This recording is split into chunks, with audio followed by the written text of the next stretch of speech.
pour la sélection des exercices, eh bien, au final, ce qu'il faut, c'est que l'intention, elle soit respectée. D'accord? Donc, pour la puissance, eh bien, ce qu'on veut faire, c'est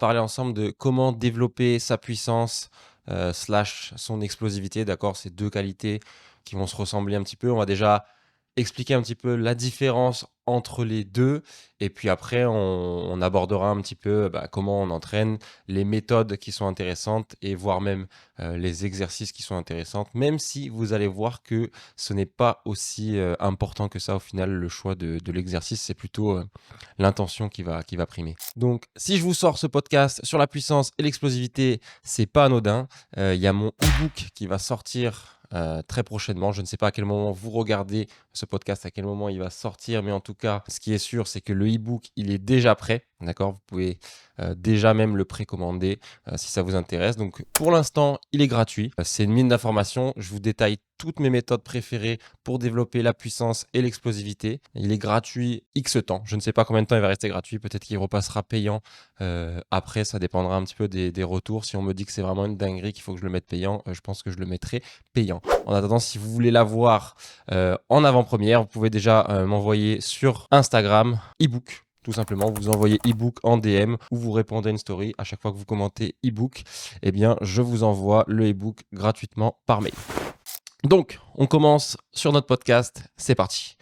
Donc déjà, comme je vous l'avais expliqué juste avant, il va falloir définir ce qu'est la puissance, ce qu'est l'explosivité pour pouvoir bien comprendre comment on va entraîner ces qualités et voir un petit peu quelles sont les erreurs que l'on fait souvent lorsqu'on veut entraîner ces qualités, que les gens font souvent pour entraîner ces qualités. La puissance, c'est tout simplement la force, d'accord? Donc la charge exprimée, la force exprimée, fois la vitesse, d'accord? Donc on a ces deux qualités conjointes qui vont faire que l'on va développer de la puissance. Donc déjà, la première chose qu'on peut se dire lorsqu'on comprend ça, c'est qu'il y a deux qualités qu'on peut déjà entraîner séparément pour développer de la puissance et après on peut éventuellement les entraîner conjointement pour développer de la puissance, d'accord? Donc là, ça va être à vous de déterminer si vous-même ou si vous êtes coach, votre athlète, qu'est-ce qui va pêcher le plus chez lui pour qu'il puisse gagner en puissance. Donc si vous avez un athlète qui est très très rapide mais qui n'a aucune force, ça va être peut-être intéressant de faire du travail de force, d'accord, pour qu'il puisse être plus puissant par la suite, ok, puisqu'il va augmenter sa capacité de force, pourra mettre plus de force avec de la vitesse, il va augmenter sa puissance. D'accord. Si au contraire vous avez un athlète qui est déjà très fort mais qui est plutôt lent, plutôt pâteau, mais ça va être intéressant de faire du travail spécifique sur la vitesse uniquement, d'accord? Donc du sprint, des exercices où il faut bouger très rapidement pour pouvoir développer sa vitesse. Et donc là, il va améliorer sa puissance et ne sera plus juste fort, il va devenir plus puissant. Ok? Donc ça, c'est la première chose à comprendre, d'accord? On parle même pas encore d'exercice ici, on parle vraiment d'intention. Et d'ailleurs, pendant la plupart du podcast, on va plutôt parler d'intention. Ensuite, on a l'explosivité. Donc c'est quoi la différence entre la puissance et l'explosivité? Bien au final, l'explosivité, c'est la capacité d'exprimer de la puissance, mais le plus rapidement possible, d'accord? Donc c'est cette capacité, pour moi, il n'y a pas vraiment de définition claire dans la littérature scientifique, mais en tout cas, c'est vraiment, pour moi, la capacité de passer de 0 à 100 le plus rapidement possible. C'est-à-dire que, par exemple, si je prends deux athlètes, on les met sur un vélo, d'accord? Donc en vélo, la puissance, elle est exprimée en watts, d'accord? Donc c'est la puissance que vous mettez dans les pédales avec la vitesse que vous mettez dans les pédales quand elles tournent. Donc la puissance sur le vélo est exprimée en watts. Si vous avez deux athlètes qui ont un pic de puissance qui est égal, par exemple, prenez deux athlètes, vous leur dites « je veux que tu ailles au plus haut wattage que tu es capable de mettre sur le vélo ». Il y en a un, les deux, ils arrivent à 1000. Ils sont capables de produire 1000 watts sur le vélo en effort maximum, ils n'arrivent pas à dépasser 1000 watts. Eh bien, peut-être qu'un athlète, ça va lui prendre 10 secondes pour arriver à 1000 watts, alors que le second, ça va ne lui en prendre que 6 ou 7. Eh bien, cet athlète-là, il est plus explosif, d'accord? Il arrive plus rapidement à aller à son pic maximum de puissance. D'accord? Donc, cette capacité à aller de 0 à 100 le plus rapidement possible. Et après, c'est ce qu'on va retrouver sur tous les départs arrêtés, en fait, tous les mouvements qui nous permettent de passer de 0 à 100 le plus rapidement possible, on travaille l'explosivité. Okay, donc, par exemple, lorsque vous faites des coups en boxe sur un sac de frappe et vous travaillez sur un seul coup en essayant de frapper le plus fort possible, eh bien, vous travaillez votre explosivité. Pour la sélection des exercices, eh bien, au final, ce qu'il faut, c'est que l'intention, elle soit respectée. D'accord? Donc, pour la puissance, eh bien, ce qu'on veut faire, c'est travailler soit sur la charge, soit sur la vitesse, soit sur les deux. D'accord? Donc, déjà, ce qu'il faut bien comprendre, c'est qu'il ne faut pas penser en termes d'exercice, mais bien comprendre l'intention en premier. Donc, il y a évidemment des exercices qui sont plus adaptés pour valider tous ces critères, mais au final, l'exercice, c'est pas si important que ça. Vous pouvez faire de l'explosivité avec n'importe quel exercice. Des exercices que vous utilisez pour faire de la musculation classique, eh bien, si vous changez l'intention dans le mouvement, vous allez pouvoir transformer ça en exercice de puissance ou en exercice d'explosivité, de force ou d'endurance, etc., etc. D'accord? Donc, pensez bien, pas en termes d'exercice, mais en termes d'intention. OK? Comme ça, de tête, si on essaie de trouver tous les exercices qui correspondent le mieux pour développer de la puissance et l'explosivité, eh bien, on aurait tous les exercices de saut, d'accord, évidemment, puisque là, on utilise la charge, c'est notre poids de corps, et on essaie de mettre un maximum de vitesse pour sauter le plus haut possible. Pour la puissance, par exemple, si on voulait faire de l'explosivité, eh bien, on ferait la même chose, mais avec des départs arrêtés, donc des sauts où je peux partir, par exemple, assis sur une box, où je suis en départ de fente, etc. Et je pousse, je pars de zéro, je n'ai pas d'élan, d'accord? Donc, n'importe quel exercice où je n'ai pas d'élan, donc, par exemple, même les départs des blocs en haltérophilie, les départs de sprint, tout ça, ça va plutôt travailler mon explosivité, même si ça travaille un petit peu ma puissance en même temps, puisque les deux qualités sont vraiment très, très liées, d'accord? C'est assez subtil, la différence entre les deux.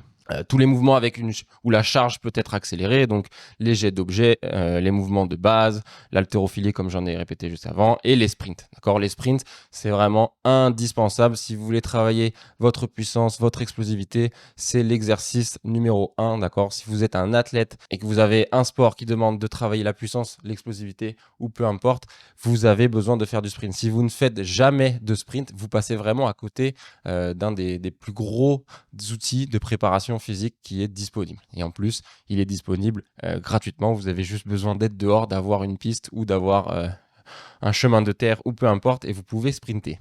Si vous voulez en savoir un petit peu plus, vous pouvez vous abonner à ma newsletter. Vous avez juste à m'envoyer votre adresse email où je mettrai un lien dans ma bio pour s'abonner à la newsletter.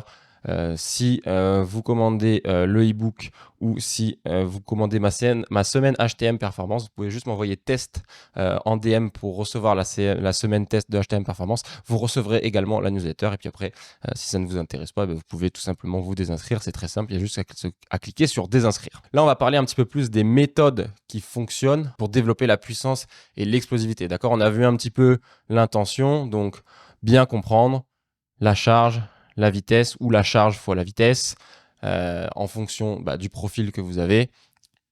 Et pour l'explosivité, les départs de 0 à 100. D'accord? À partir de ce moment-là, on peut faire ça avec plus ou moins tous les exercices. On a bien vu qu'il y a des exercices qui sont plus adaptés ou plus aptes à valider facilement tous ces critères, mais il n'y a rien qui empêche d'être inventif parfois avec des élastiques, avec même des mouvements traditionnels, avec du tirage bûcheron par exemple, départ arrêté, paf, je tire le plus rapidement possible. Pourquoi pas avec une résistance élastique pour changer un petit peu la courbe de force. Il y a plein de trucs à faire, franchement. Faut pas hésiter à être créatif parfois aussi pour varier un petit peu les stimuli. Mais en tout cas, là où vous êtes sûr de ne pas vous planter, c'est avec les sauts, les départs arrêtés, les jets d'objets. D'accord? Si vous avez des medicine balls, vous pouvez les jeter dans plein de plans de mouvements différents. Ça c'est vraiment, vraiment pas mal. Varier un petit peu les charges, mettre de l'intention de vitesse avec des charges un petit peu plus lourdes, par exemple avec mon squat. Ok, même si je descends un petit peu les charges, je suis à 70-75%, mais j'essaie de remonter le plus vite possible. Je baisse peut-être encore plus les charges. Je peux essayer de sauter avec la barre. Je peux faire pareil avec mon développé couché. Départ, si je veux travailler l'explosivité, départ arrêté avec une pause, paf, le plus rapidement possible, je dois remonter. Il y a énormément de choses à faire pour travailler ces deux qualités. Ce qu'il faut bien comprendre, c'est qu'il y a toujours charge fois vitesse. Donc, ce qu'il faut comprendre aussi, c'est que forcément, pour pouvoir mettre de la vitesse, pour pouvoir mettre de l'intention, eh bien, il faut que j'ai de l'énergie. tout simple, d'accord? Donc, quand on parle de vitesse ou quand on parle de charge, ce sont des charges qui sont maximales, des vitesses qui sont maximales, ou charge fois vitesse, il faut pouvoir mettre un maximum d'intention. Et très souvent, l'erreur qu'on fait quand on travaille la puissance ou l'explosivité, eh bien, c'est qu'on enchaîne beaucoup d'exercices. On va faire, voilà, on enchaîne 3 à 4 exercices. Je fais mon kettlebell swing. Ensuite, j'enchaîne avec mon jet d'objet. Ensuite, j'enchaîne avec mes sauts. Ensuite, j'enchaîne avec machin. Et je fais 3, 4, 5 exercices d'affilée. Et au final, eh bien, plus j'avance dans les exercices, plus je suis essoufflé. Et au final, ça se transforme en circuit cardio. Et je n'arrive plus à mettre l'intention qui est le maximum de vitesse avec la charge donnée. Et en fait, je transforme mon travail d'explosivité en circuit cardio. D'accord. Très souvent, je vois sur Insta ou des mecs qui m'expliquent leur entraînement. Ils me disent je fais des circuits explosivité. Et en fait, ils mettent 5 exercices d'affilée, un peu en émum, et ils enchaînent. Et en fait, là, tu travailles. C'est plus de l'explosivité, c'est juste du cardio en fait. Quand on fait un circuit training avec des exercices d'explosivité, on n'est pas capable de mettre l'intention. Il faut vraiment que quand on travaille ces deux qualités, que ce soit la puissance ou l'explosivité, je mette sur chaque répétition le maximum de vitesse, le maximum de charge. Et normalement, je ne suis pas capable de faire ça sur 5-6 exercices d'affilée. Sinon, c'est que je suis en sous-maximal et du coup, je ne travaille plus ces qualités-là. Je travaille juste mon cardio. Alors, c'est pas que c'est inutile, ça peut se faire, mais si votre objectif, c'était l'explosivité et la puissance, là, vous n'êtes pas dans la bonne filière. D'accord, tout simplement. Donc, la première erreur souvent qu'on fait, c'est enchaîner trop d'exercices, faire trop de volume et ne pas prendre assez de récupération. Donc, dans les 3 cas, eh bien, on transforme le travail de puissance et d'explosivité en un travail cardiovasculaire et c'est pas ce qu'on cherche quand on veut développer ces qualités-là. Donc, prenez les exercices un par un, éventuellement 2 par 2 si vous avez un exercice sur le bas du corps, enchaîné avec un exercice sur le haut du corps, par exemple. Comme ça, vous ne créez pas trop de fatigue musculaire et ne sprintez pas entre les exercices. D'accord, vous prenez, je sais pas, moi par exemple, j'aime bien faire un exercice où je fais des sauts. D'accord, donc je fais 2, 3, 4 sauts le plus haut possible, maximum, parce que je sais très bien que passer ce 3e, 4e saut, je vais avoir du mal à sauter aussi haut. Je vais essayer de compenser pour arriver sur la boxe ou peu importe. Et du coup, je travaille plus mon explosivité. Je fais juste le mouvement, je fais juste des sauts. Donc, j'essaie d'en faire 3 le plus haut possible. Entre les sauts, je prends 10-15 secondes, je ne me presse pas pour vraiment sauter le plus haut possible. Et ensuite, je vais enchaîner par exemple avec des pompes explosives. Et pareil, je vais faire 5-6 répétitions le plus haut possible avec une bonne hauteur. Et là, je travaille vraiment sur mon explosivité purement. Je prends presque 2-3 minutes de récup et je repars et je fais 2-3 tours. Je peux éventuellement faire un deuxième bloc et ensuite ça suffit. D'accord? Si je fais 5-6 blocs, eh bien forcément la fatigue va s'accumuler et on en revient toujours au même problème. Si je ne suis pas capable de mettre le maximum de vitesse que j'ai à disposition, je ne travaille plus sur de l'explosivité, d'accord? Donc voilà, ne faites pas ces erreurs-là, c'est-à-dire faire trop de volume, d'accord? Faire 10 exercices d'explosivité. À partir du 3e ou du 4e, ce que vous faites n'a plus de sens. Faire trop d'exercices d'affilée avec trop peu de récupération et transformer ça en circuit cardio. Ensuite, donc, quelles sont les méthodes que je préfère? Il y en a énormément pour travailler l'explosivité et surtout la puissance. Il y en a vraiment énormément. Moi, celles que j'utilise le plus, en général, c'est celles qui sont le plus simples à mettre en place et que je programme pour mes athlètes, tout simplement parce que tout le monde n'a pas accès à tout le matériel high-tech et ne peut pas éventuellement faire des supersets avec plein d'exercices. Donc, en général, j'essaye de prendre des supersets qui permettent de travailler 1 ou 2 exercices maximum d'affilée avec des mouvements assez simples, d'ailleurs, qui fonctionnent très bien pour que ce soit le plus simple à mettre en place. On a par exemple la méthode de contraste, d'accord? Donc c'est tout simplement travailler avec une charge lourde enchaînée avec une charge légère. Donc par exemple, je fais 3 back squats assez lourds et ensuite je vais enchaîner avec des sauts sur box par exemple avec un départ assis.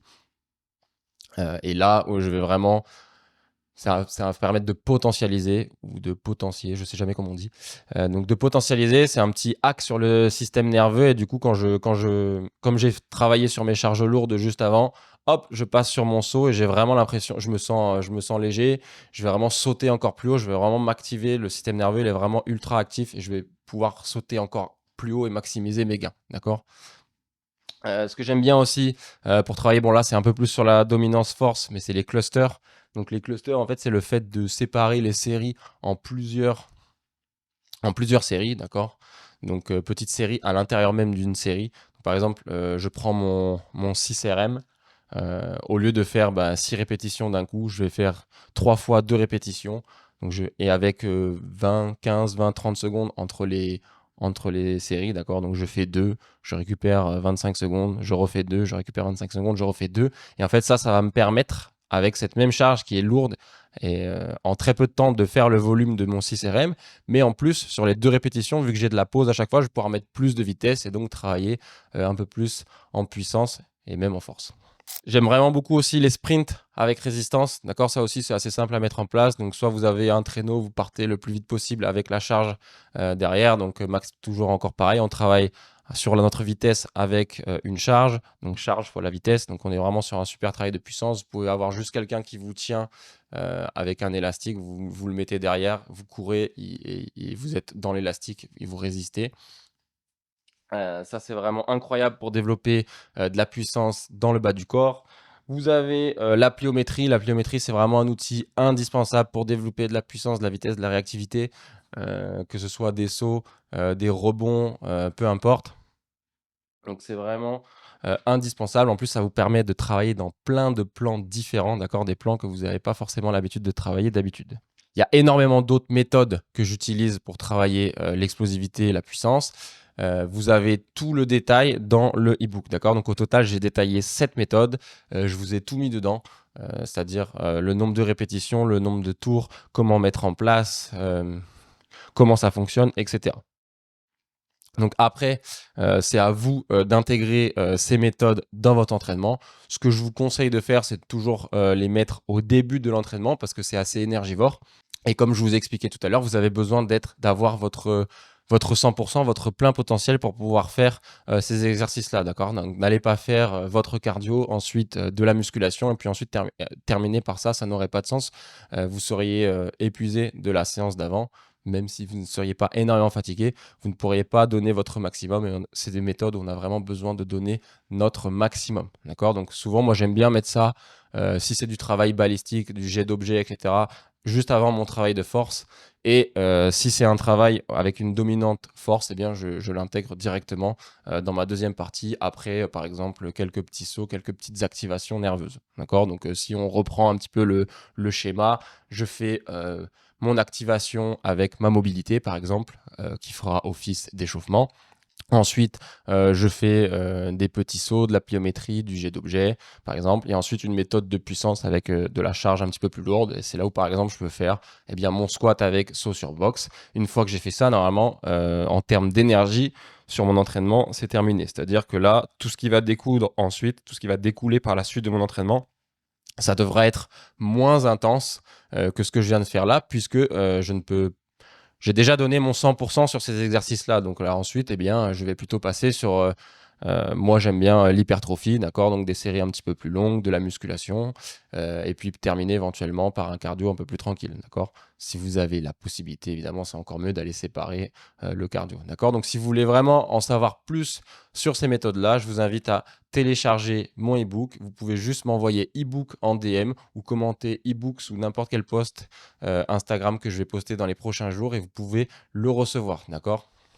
Voilà, c'était tout pour développer sa puissance, son explosivité. J'espère que ça vous sera utile. N'hésitez pas à liker le podcast, à mettre des commentaires sur YouTube, mettre un 5 étoiles sur Spotify. Ça nous fait grossir, ça nous fait du bien, ça nous fait vraiment plaisir. C'est ça qui fait qu'on continue à se motiver à vous faire du contenu gratuit. Donc voilà, n'hésitez pas à nous soutenir. Merci et on se retrouve la semaine prochaine pour un nouvel épisode.